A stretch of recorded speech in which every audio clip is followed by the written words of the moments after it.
Hello and welcome to Learning Business. So this is the first video of this series and I probably could have thought of a better name, but I'm gonna go with it. And I'm kind of want to just talk to you about my story. So I've just gone self-employed because I lost my job because of the coronavirus. And this isn't me just talking to camera looking for sympathy. Because of the coronavirus, I've had to kind of change the kind of direction that I was going in. And I've tried to start my own business essentially. And I am very coy to call it a business. I guess I was actually kind of being a freelancer for a couple of clients. And then now I am potentially in the very near future going to be at the point of having a decision. So am I going to kind of cap the amount of clients that I'm going to work with and work for and work with together? Or am I going to try and move towards like the kind of business agency sort of route? So to kind of backpedal a little bit and give you some more context. So I went to university, I studied psychology. I went to the University of Nottingham. I kind of fell into marketing. I've got a brother who's 2 years older than me called Lee. Being the older brother, I could kind of learn from his mistakes and kind of see what he was interested in and see what he was testing. So he kind of went into marketing. So I had that kind of really good influence that when I was in first year, so he's 2 years ahead, I kind of got given the industry of marketing as like kind of like a thought to go and try it. Let's go and try digital marketing. So I tested the marketing industry, and I'm not going to talk about that in too much detail in this video, but essentially kind of went into marketing. And my first job out of university was working for Cambridge University's social media team. So I was just kind of like an assistant role. Half of my role was being a part of their newly formed social media team. So I was the first hire, but then also the other 50% of my role was more communications. So I was actually kind of just the person, kind of the admin person who's answering the phones. So yeah, so I kind of had this split role, but I was learning about social media hands-on at Cambridge. Throughout university, and kind of a personal interest of mine has always been social media strategy. And the reason I'm saying this is because basically my last full-time role after Cambridge was working for a video company. So I went from kind of Cambridge, this kind of big team, going to working for a smaller company, but being able to be more hands-on and really, really enjoying the kind of agency, kind of small team kind of fit, enjoying working with different people. And when you work for a smaller team, you can take on more responsibility, which was awesome. I learned so much from this video company and really enjoyed my time there. And I learned lots about content, and I learned lots about kind of like video editing, like that kind of rubbed off for me working for a video company as well, which is awesome. And about kind of 12 months ago, I took a plunge to start creating my own content, which if we're connected on LinkedIn, you might have seen that I've kind of been trying to post almost like every day on LinkedIn for the last 12 months. I think I've posted every day, Monday to Friday in 2020, which is awesome. I'm kind of like 1 year in of doing content marketing for myself as well. So kind of just sharing my interest, sharing things that I like to talk about. And I'm gonna do so much kind of videos about that as well. And do check out my LinkedIn profile because I have articles on how to create content and how to come up with your themes and kind of resources that I hope will give you confidence to do the same thing. Because I'm a big believer that kind of anyone should put themselves out there. So whether you talk to a camera, which didn't come natural and still doesn't come natural to me now. I've gone from recording on my phone to recording on my phone on a tripod to buying a little mic, and now I've invested in a camera. So I've kind of done everything trial and error to have the confidence. I still feel nervous doing this, but it's something I want to try.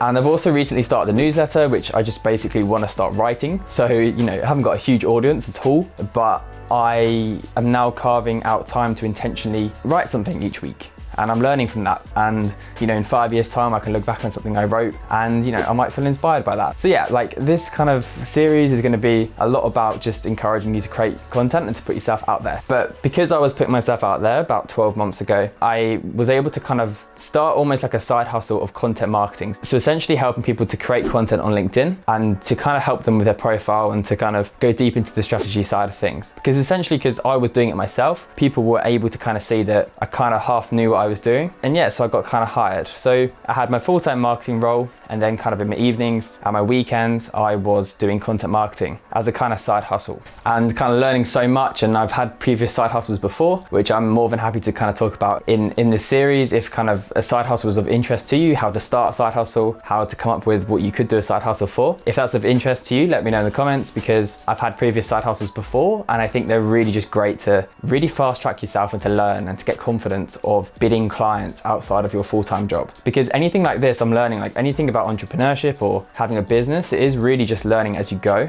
And it is purely just a mindset. Because believe me, there are people out there who are less skilled than you, less knowledgeable, less experienced, who are selling their services. So it really is a mindset. And a great person to kind of follow about starting a business is Noah Kagan. So he has one of my favorite podcasts called the Noah Kagan Presents, where he really kind of dispels business myths and gives you really actionable business advice. And he's helped me so much to kind of start that side hustle, to even have the confidence to do so, and the self-belief to kind of do what it is I'm doing now. And this brings me to where I am now. So I had the full-time job and had a side hustle, kind of doing a bit of content marketing around LinkedIn. And because of the coronavirus, I lost this full-time income, and I had that kind of decision to make. Am I gonna try and do this side hustle full-time, or am I gonna look for another full-time job? And what I've been doing for the last month, I live at home. So, I mean, to be honest with you, that kind of reduced the risk a bit because I didn't have overheads. I could kind of stay at home. My family said they'd kind of, you've lost your job. We, help you in that sense.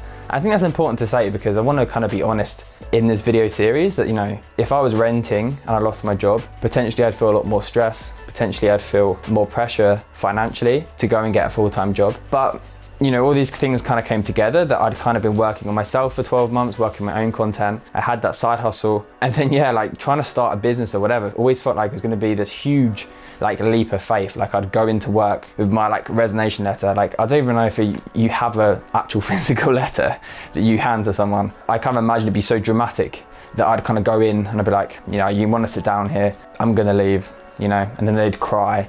That's all kind of how I'd imagined it to be. What actually happened was I lost my job at a company I really enjoyed working for, but I learned so much there, kind of gathered all these skills. And then I kind of just thought because it was a side hustle, it kind of felt like a natural transition. But because I'd kind of been doing the work before and it was kind of like a side hustle, a side supplementary income, it felt like quite a natural transition to kind of go, if I've got 2 clients, how many clients do I need to potentially match my full-time income, which I used to have?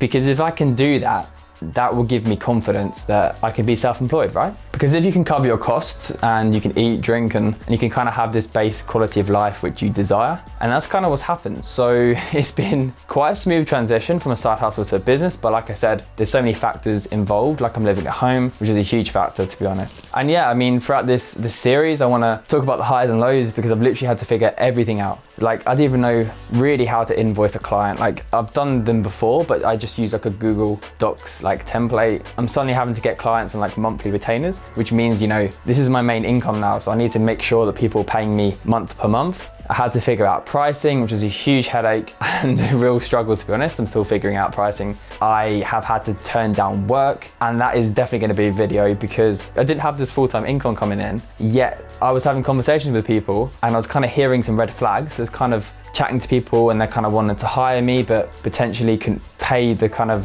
fees that I wanted.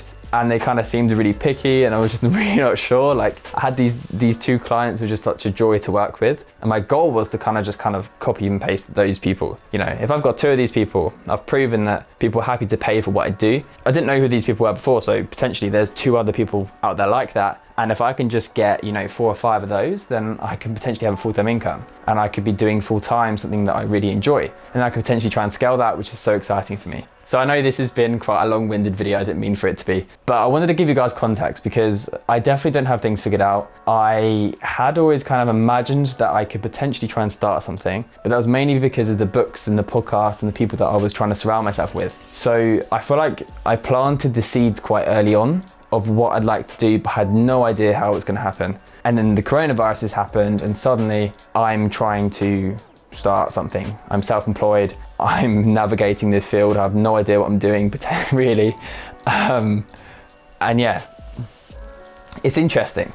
A quick caveat about all of this is I'm trying not to put pressure on myself because things are going okay right now. And say I try and start a business, I freelance, I'm self-employed, whatever the term is. Say this, this has been about a month now, about a month in. Say this doesn't work out, then I'll just try and find a job. I don't really see that there's any pressure involved around this. Of course, I've got to try and do a good job for people. Of course, I don't want this to be a failure. I've always wanted to be kind of self-employed and to kind of dictate my, to kind of have that creative freedom. And my goal is now to continue that and to make this happen.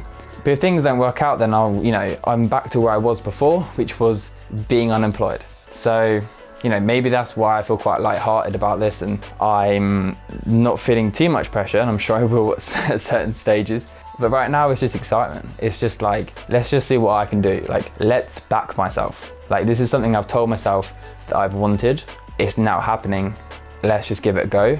And I'm very fortunate for like the last year from being on LinkedIn. I'm a huge advocate for LinkedIn. The people you can meet there, the opportunities you can get for yourself. And I want to talk about that a lot on this channel as well. The people that I've been meeting loads of business owners, entrepreneurs who, have founded incredible companies, who are just starting out as well. And I think I've surrounded myself with these sorts of people where this doesn't sound like a weird thing to talk about. I've seen people who have gone on to be successful, to do marketing, to do content marketing, to do social media. And I've got all these influences and like personal case studies of people, and I'm gonna just give it a go. I'm gonna try. And I'm gonna document the highs and the lows, and I hope that if you're ever inspired to go freelance, self-employed, to start your own thing, that we can kind of do it together. We can navigate this field. And yeah, I really appreciate you watching this video. I hope there's some context. I will probably do future videos about the first side hustle that I had with my brother, because I think when you start to earn money out of your job, when you start to meet a client and you start to realize what business is, which is essentially just providing a service to someone, fulfilling a need that they have. Once you realize that, you can kind of dispel these myths of, starting this huge business. Because a business doesn't need to be an Airbnb, it doesn't need to be a Google, it can be something quite simple. And if you can just, have enough clients that you keep happy and do a good job and earn money, then there is this other route of life, which is not getting a full-time job and being kind of a slave to a desk. If you work for a great team, awesome. But a lot of people are unhappy in their jobs. Thank you so much for watching this video. So let me know what sort of videos you want to see in this series. And yeah, hopefully, you can learn from one of my mistakes in this series. And I'll be really interested to hear how everything's going with you. So let me know in the comments what you want to see in this series, and also what's going on with your life.